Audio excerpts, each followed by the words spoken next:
What are the challenges going in the organizations and the minds of executives that are running e-commerce companies and anyone that has a major shipping component because it affects their real estate decisions so heavily?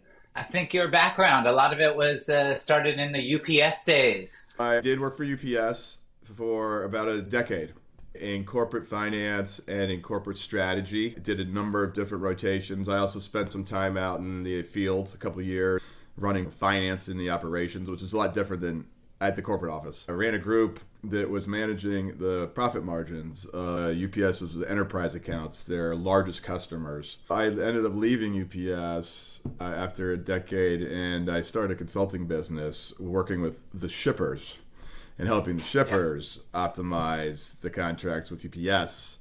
We've been helping shippers within the supply chain. We're not just helping with contracts. We're doing network optimization, modal optimization, things like that. We're really helping improve the flow of goods from point A to point B through the supply chain is one of the biggest things that we do. So I was going to ask you the top challenges when you think back of this year and what's timely and what are the challenges people are facing where they're calling you and you're helping them. I think a lot of the challenges that people have been facing are around inventory and how much inventory do we keep on site. A lot of people finally cleared out all the inventory from last year.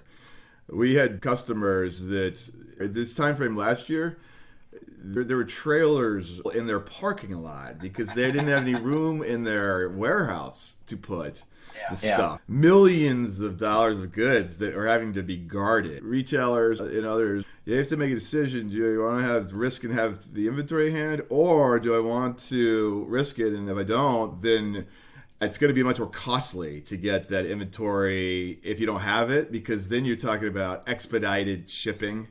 Because you don't have it, so you're moving to more just-in-time type model rather than just having the stuff on stock, and that can create obviously problems in the supply chain for sure because more expensive. But the inventory levels is a big part of what people were talking about and how that impacts shipping costs. Obviously, cost is always a concern, and it's especially a concern right now just because it's the economy.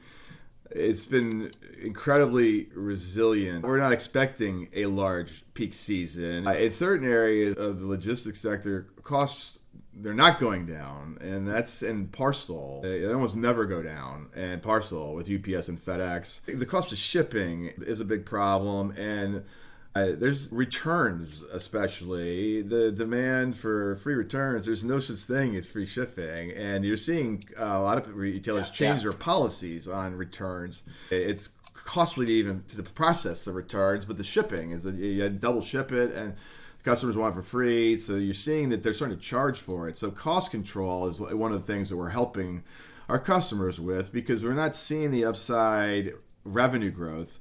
So in order to make the profitability targets for a lot of our customers, you've got to cut costs.